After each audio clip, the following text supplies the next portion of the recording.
Mga unang linggo ng December niyan, lalabas na ang arrest warrant ng Sandigan Bayan. Baka bago magpasko, kulong yan si Jinggoy. Wala nang maraming paligoy-ligoy pa. Diretso sa punto na. Maiksi lang ang komentaryo, pero diretso sa punto. Maraming kuro-kuro, may tiwali, may totoo. Dito, sa Puntong Diretso tayo. Punto Diretso. Ang nagbanggit kay Jinggoy na siya'y involved dyan, si Bryce Hernandez. Si Bryce Hernandez, yung dating assistant district engineer ng first district engineering office ng Bulacan, DPWH. Sabi ni Bryce Hernandez, si Jinggoy Estrada ay naglagay ng 355 million na flood control project sa Bulacan. Ayun, dun sa distrito ng sa First Engineering District. Ngayon, kinumpirma din yan ng dating district engineer na si Alcantara. Mayroon ngang 355 million si Jinggoy. Na insertion 355 million. At dahil doon sa 355 million na yon, nagbigay ng kickback. Nagbigay ng kickback kay Jinggoy Estrada. Ngayon, saan natalo si Jinggoy doon? Ang gusto ni Jinggoy, humingi siya sa San Juan Regional Trial Court ng TRO, Temporary Restraining Order. Gusto niyang pigilan si Bryce Hernandez na magsalita tungkol doon sa akusasyon ni Bryce Hernandez. Pinapatigil ni Jinggoy. Gusto niya, wag nang magsalita pa si Bryce Hernandez tungkol sa issue na yon. Kumbaga, ang gusto ni Jinggoy Estrada, wag nang mag-discuss ng ganong issue si Bryce Hernandez. Hindi na rin siya magsasalita tungkol doon. Bawal na. Yun ang hinihingi niya sa korte. TRO, Temporary Restraining Order. Ang problema, hindi siya pinagbigyan ng korte. Oo nga naman. Bakit mo naman pagbabawalan si Bryce Hernandez na magsalita ng alam niya tungkol sa iyo, Jinggoy Estrada? Yun nga ang hinihiling ng taong bayan na lahat ng may alam ay lumabas at magsalita. Tapos ikaw, senador ka pa naman ng bansa, senador ka ng Pilipinas, tapos ikaw pa yung magsasabi doon sa gustong magsalita? Babawalan mo? Hihingin mo pa sa korte? Ay di ba napakaano naman nun?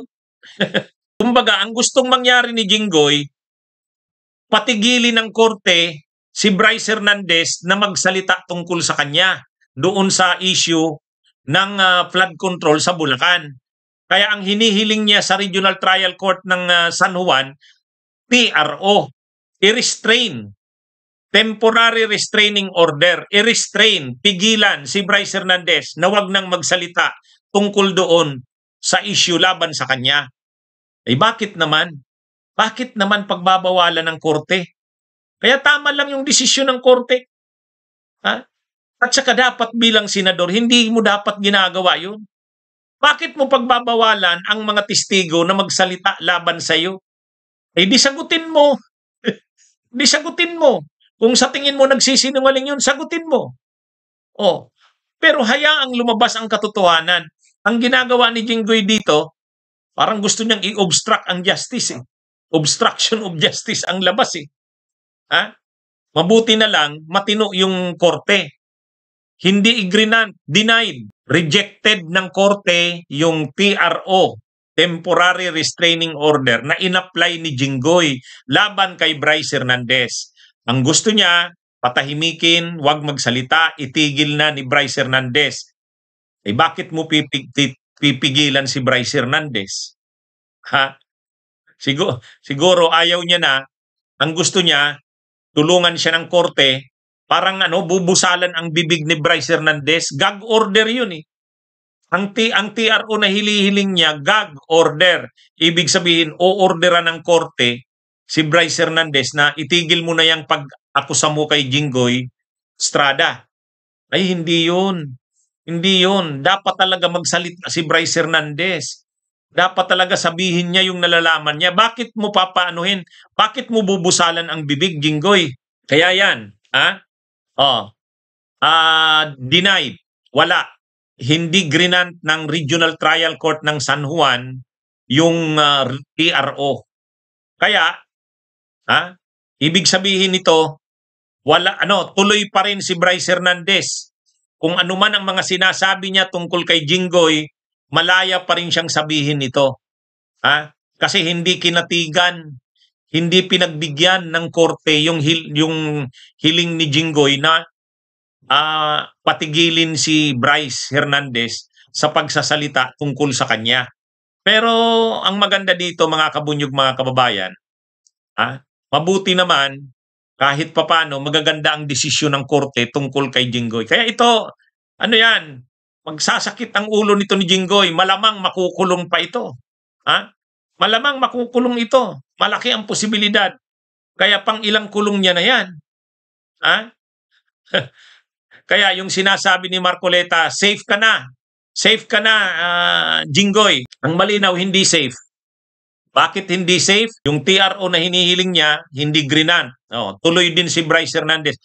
Kaya ang mangyayari dito, mga kabunyog, mga kababayan, kapag kinasuhan na si Jinggoy Estrada, kasi nag-recommend na ang ICI ay nag-recommend sa ombudsman na kasuhan na si Jinggoy. So, sabi ng ombudsman, magsasagawa ng preliminary investigation hanggang November 25. Pag November 25, magpa-file na ng kaso ang ombudsman sa Sandigan Bayan.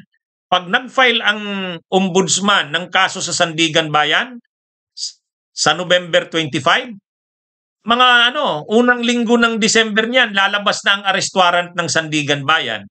Baka bago magpasko, kulong yan si Jinggoy. Nag-press con si di ba nag-press con si DPWH Secretary Vince Dizon, saka si Miko Clavano, yung assistant ombudsman. Pareho sila nagsasabi na bago magpasko ay maraming maaaresto. Kaya posible diyan na masasama sa maaaresto si Jinggoy, si Joel Villanueva. Bunyog, bunyog, halikan na kasama ka. Bunyog, kapag buklod ay may pag-asa. Luzon, Visayas, Mindanao, isa ang pananaw. Sa bagong Pilipinas ang bunyog isisigaw. Bunyog.